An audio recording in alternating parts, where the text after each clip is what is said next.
തമിഴ്നാട് തെരഞ്ഞെടുപ്പിലേക്കുള്ള പ്രചരണത്തിനുള്ള സമയം അവസാനിച്ചിരിക്കുന്നു. ഇനി തമിഴകം വാക്കുലിക്കും ഉറിമൈ തങ്ങളുടെ സമ്മതിദാനാവകാശം രേഖപ്പെടുത്താനായി പോളിംഗ് ബൂത്തിലേക്ക് 2 ദിവസത്തിനകം എത്തുകയാണ്. ഇതിനിടയിൽ നിശബ്ദ പ്രചരണമുണ്ട്. എന്തായാലും നിർണായകം തന്നെയാണ് തമിഴ്നാട്ടിൽ ഓരോ കക്ഷികൾക്കും ഈ തെരഞ്ഞെടുപ്പ് എന്നുള്ളത്. ഊട്ടി ഉദകമണ്ഡലം മണ്ഡലത്തിലേക്ക് നോക്കുകയാണെങ്കിൽ വലിയ പ്രതീക്ഷകളാണ് മുന്നണികൾക്കടക്കമുള്ളത്.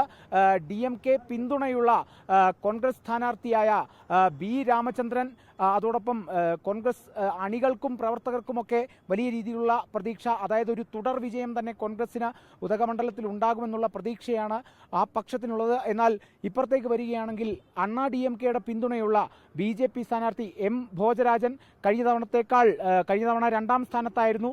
5000 വോട്ടുകളുടെ കുറവ് മാത്രമായിരുന്നു കഴിഞ്ഞ തവണ ഉണ്ടായിരുന്നത്. അതുകൊണ്ട് തന്നെ ഇത്തവണ ഒരു വിജയം നേടുമെന്നുള്ള പ്രതീക്ഷ BJP പ്രവർത്തകരുണ്ട്. അതോടൊപ്പം തന്നെ ഈ ഒരു അടുത്ത കാലയളവിൽ അല്ലെങ്കിൽ സിനിമാ മേഖലയിൽ നിന്നും MGRന് ശേഷം, ജയലളിതയ്ക്ക് ശേഷം, ക്യാപ്റ്റന് ശേഷമൊക്കെ ഒരു വലിയൊരു ഉദയതാരമായി അല്ലെങ്കിൽ വീണ്ടും ഒരു താരമായി രാഷ്ട്രീയത്തിൽ തിളങ്ങാനായി കച്ചകെട്ടി ഇറങ്ങിയ തമിഴ് നടൻ വിജയുടെ തമിഴക വെട്രികഴകത്തിനും പ്രതീക്ഷകൾ ഏറെയുണ്ട്. തമിഴക വെട്രികഴക പ്രവർത്തകരും പറയുന്നത് വിജയ് തന്നെ മുതലமைச்சർ ആകുമെന്നുള്ളതാണ്. ഇതോടൊപ്പം ഒഴിവാക്കാനാകാത്ത അല്ലെങ്കിൽ വലിയ വോട്ട് സ്വാധീനമുള്ള സീമാന്റെ നാം തമിഴർ കക്ഷിക്കും വലിയ സ്വാധീനമുണ്ട്. ഉദകമണ്ഡലത്തെ കേന്ദ്രീകരിച്ച് നോക്കുകയാണെങ്കിൽ നിരവധി പ്രശ്നങ്ങളുണ്ട്. അല്ലെങ്കിൽ ടൂറിസം കേന്ദ്രമെന്നുള്ള നിലയ്ക്ക് ഗതാഗതക്കുരുക്കൊക്കെ വലിയ വിഷയമാകാറുണ്ട്. അല്ലെങ്കിൽ പ്രാദേശിക വിഷയങ്ങൾ വലിയ രീതിയിൽ ചർച്ചയാകാറുണ്ട്. അതോടൊപ്പം തന്നെ ഈ തൊഴിലാളിക്ക് കിട്ടേണ്ട ആനുകൂല്യങ്ങളൊക്കെ ചില സമയങ്ങളിൽ ചർച്ചയാകാറുണ്ട്. അപ്പോൾ ഒരു മുന്നണിക്ക് കൂടുതൽ പിന്തുണ കൊടുക്കുന്നതിനേക്കാൾ ഉപരി തങ്ങളുടെ ആവശ്യങ്ങൾ പരിഗണിക്കുന്നതാരോ, തങ്ങളുടെ ആവശ്യങ്ങൾ നടത്തിത്തരുന്നതാരോ ആ മുന്നണിക്കൊപ്പം, ആ നേതാവിനൊപ്പം നിൽക്കുക എന്നുള്ളതാണ് ഈ ഒരു മണ്ഡലത്തെ സംബന്ധിച്ച് ഏറ്റവും നിർണായകമായിട്ടുള്ളത്.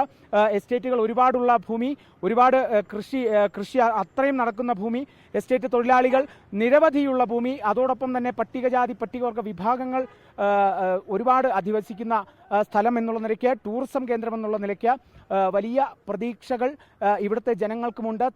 തങ്ങൾ ജയിപ്പിച്ചു വിടുന്ന സ്ഥാനാർത്ഥി തങ്ങൾക്കൊപ്പം നിൽക്കുമെന്നുള്ള പ്രതീക്ഷകൾ തന്നെയുണ്ട്. അതുകൊണ്ട് തന്നെ ഘടകകക്ഷികളിലെ ഓരോ സ്ഥാനാർത്ഥികൾക്കും പ്രതീക്ഷകൾ വാനോളമാണ്.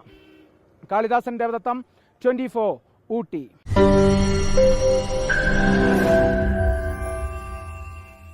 ലോകത്തെവിടെയായാലും ഏത് സമയത്തും 24 വാർത്തകളും ഓഗ്മെന്റഡ് റിയാലിറ്റി പാക്കേജുകളും എക്സ്പ്ലെയിനറുകളും വിശദമായി കാണാൻ ഞങ്ങളുടെ YouTube ചാനൽ നിങ്ങൾക്ക് സബ്സ്ക്രൈബ് ചെയ്യാം.